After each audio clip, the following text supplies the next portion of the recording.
السلام عليكم ومرحبا بكم، نهاركم زين ان شاء الله. معكم ريم خالدي، تحية صباحية للجميع من مطبخنا المتواضع. نتمنى تكونوا كامل بألف خير وبصحة وبعافية. اليوم كما راكم تشوفوا رايحين نديروا طبخ، ان شاء الله يا ربي نتوفقوا ونستفادوا من بعضنا البعض. رايحين نديروا 3 أطباق بمكونات بسيطة ومتواضعة وتكفي للعائلة بقدرة الله. كما راكو تشوفوا عندي صدر دجاج ديزوسيتو، يعني 2 مرسو راح نحيهم نديروهم مع البطاطا في الفور، والباقي ريحان الطحنو ونديروه مع البيشاميل ونعمرو بهم لي كيش. ربي قدرنا ان شاء الله. نصلوا على النبي عليه الصلاة والسلام ونبداو الفيديو نتاع اليوم. خليكم معايا وتبعوا كامل المراحل. البلا الاول نخدموا به الروز تاعنا، كما راكم تشوفوا هذا روز بسمتي. لي كيش تاعنا نخدموهم بالبات فويتي.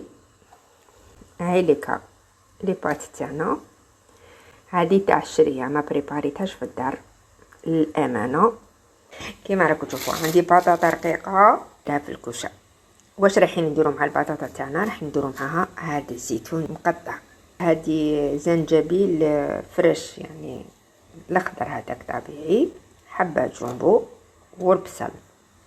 شوفوا نبداو بالسهله، نخلي النص اللي نحتاجو نديرو مع البطاطا والباقي ريحان الطحنو هو اللي نعمرو به الكيش تاعنا. هادو رايحين نديروهم مع البطاطا في الكوشه. وهاد الكركاس هذا وين تاني رايحين نديروه في الماء يتغلى، ندير له شويه جombo شويه لي زيبيس ونخليه برك يتغلى في هكذاك، وبه اللي رايحين نخدموا الرز تاعنا. خليكم معايا تبعوا الفيديو للاخر ان شاء الله يا ربي يعجبكم وتستفادوا منه. نبداو بالحاجه اللي تشد اليد شويه، اللي تاخذ الطياب وتاخذ لنا وقت. نبداو بها هي الاولى. دوك كيما البطاطا رايحين نديروها في الكوشه، سي بوغ سا هي اللي راح نبدا بها، هي الاولى ان شاء الله بربي. ندير الكوشه راهي تسخن، رايحين نوجدوا كيف بريباراسيون تاعها. سمحوا لي نقدرش نخدم ونصور في نفس الوقت، راني بيد واحده. دوك نقول لكم واش درت هذاك الزيتون وربيت غير شويه من هذاك الزنجبيل ودرت شويه بصل كيما راكم تشوفوا عرف غير صغير هكذا تاع بصل تاني قطعته رقيق، وراقي تاع الرند، ورايحه ندير نص حبه تاع جombo. بما انه الزيتون تاعنا راهو مالح ما كلا نديرو غير شويه تاع جombo هكذا. زيبيس تاعنا رايحين نديرو غير شويه فلفل كحل، ماشي بزاف تاني، هكذا تاع فلفل كحل، وشويه برك تاع راس الحانوت، هكذا شويه تاع راس الحانوت. نديرو شويه زيت وشويه زبده. هما المقادير اللي راح نديرو بهم البطاطا تاعنا في الكوشه. اوبليجي نستعملوا يدينا نخلطوها هكا مليح. هي من الاحسن الواحد يديرها ويخليها على البكري تشرب مليح هذا الخليط. يعني راح نديروها في الساشيه. دوك راح نعمرها في الساشي، هي بروحها راح تزيد تطلق الماء. راح نعمرها في الساشيه، نديرها في البلا وندخلها في الكوشه. يعني حطيتها في البلا، دوك ندخلوها في الكوشه على درجه حراره 180 ونخلوها طيب بغردها. واش نحتاجو في الرز تاعنا؟ الرز تاعنا رايحين نحمصوه. يقول لك القاعده تاع الرز، كيلو تاع رز تحتاجي فيه 5 مغارف زيت وحوالي 2 مغارف تاع زبده. بما انه انا هذا ماهوش لاحق المرطل هذايا، ابانا درك واش راح ندير غير ندير 2 مغارف تاع زيت، ورايحه ندير مغرف واحده ماشي معمره الفوق تاع زبده. نحمصو. واش راح نزيد معاه؟ نديرو معاه برك فلفل كحل وزعفران، ولكن انا بما انه في الدار ما نحبوش زعفران، دوك راح نعوضو بشويه تاع كركم. رايحه ندير مغرف صغيره تاع كركم، مغرف ماشي معمره مليح تاع ماغارين، و2 مغارف تاع زيت. نحمصو مليح ونزيدو عليه 3 كيسان تاع ماء مغلي او مرق دجاج. ورايحين نديرو للامانه ندير حبه تاع جombo. هذا هو الرز تاعنا تاع اليوم.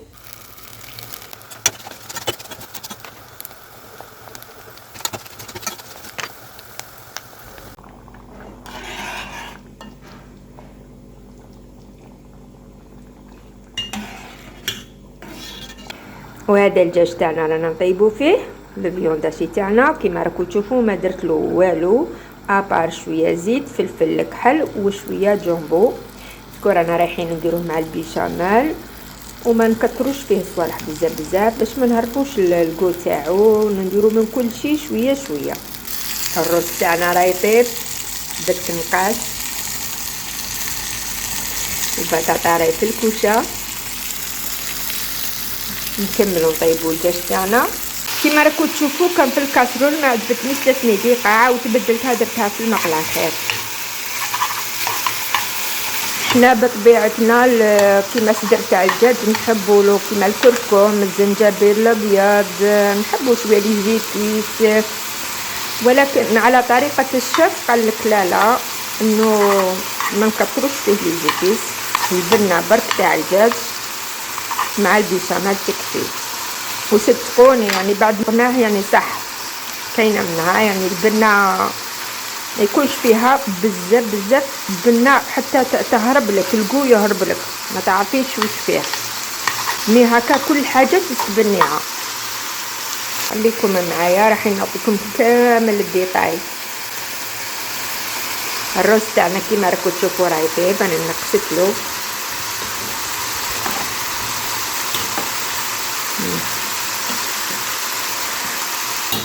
انا هكذا تبالي مخصوص شويه الماء للامانه انه رايحه نزيد له شويه من هذاك المرق الدجاج اللي راهو عندي، راح نزيد له شويه.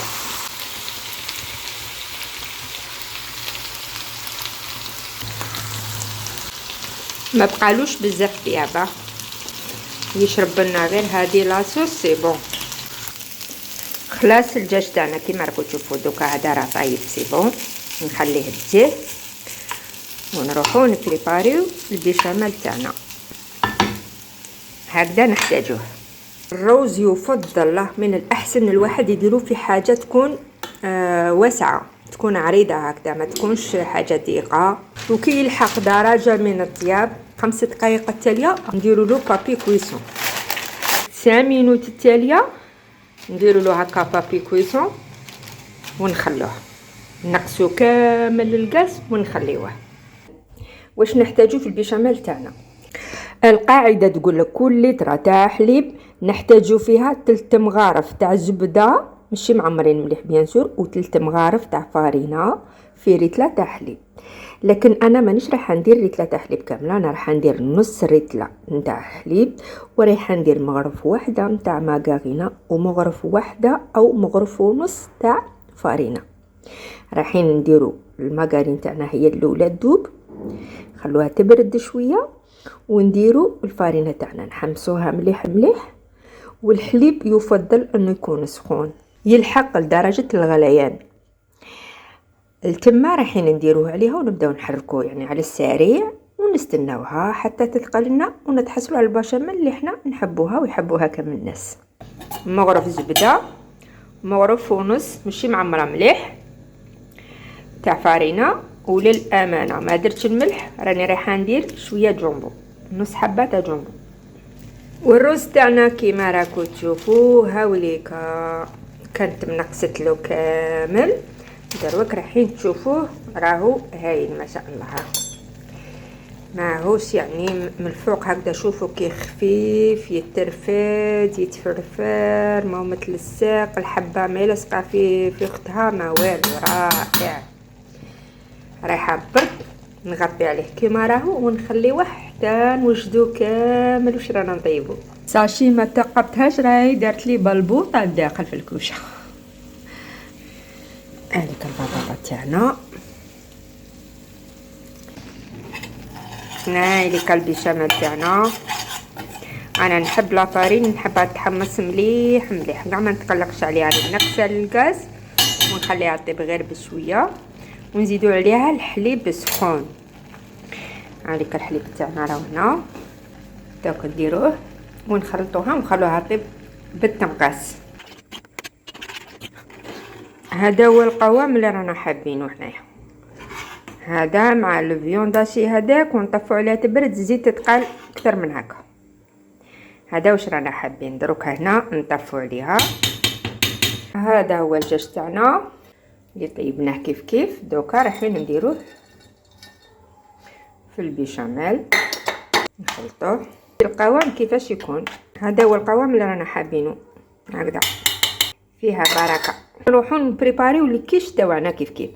قبل ما نروحو للكيش تاعنا خرجت البطاطا هذيك مع الدجاج اللي راهي في الكوشه باش نشوفوها الى راهي طايبه. او لا راهي واش نقول لكم هايله. درك واش ندير لها؟ رايح نحوها من الساشي ونخلوها في البلا ونخلوها تتحمر، نعاود نرجعها في الكوشه تتحمر من الفوق ومن تحت. نحيلها. شوفوا كاش لاصوص راهي فيها، ما فيهاش لاصوص حاجه كبيره، فيها حاجه قليله تاع لاصوص.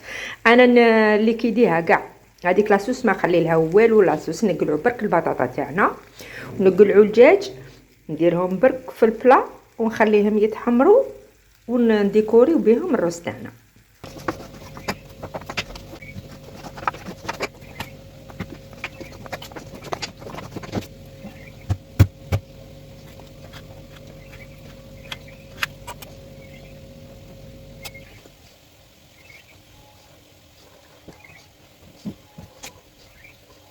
كامل هكا باش ما يطلعوناش، وندخلوهم في الكوشه 180 درجه. الكوشه تاعها ممكن جدا الكوشه تاعي مع تاعكم ماشي كيف هكذا. دروك ندخلهم في الكوشه ونعاود نكمل الباقيين.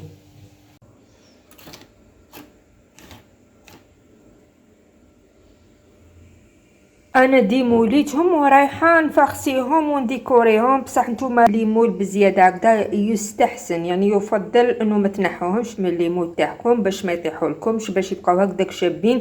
ديكوريهم في ليمول وديروا لهم كلش، كملي لها كلشي في الليمول تاعك غير من الليمول اللاسيات اللي راح تربيها، يعني ديراكتومون للطابله تاعك. ما عنديش ليمول بزاف، راني نطيب نتاكي نحيهم ونعاود نطيب ونعاود نحي. هذه هي نصيحه لكم، انه كي اللي يكون عنده ليمون بزاف ما كان لها كاع تنحيهم، طيبوهم ديريكت وديكوريهم ديريكت.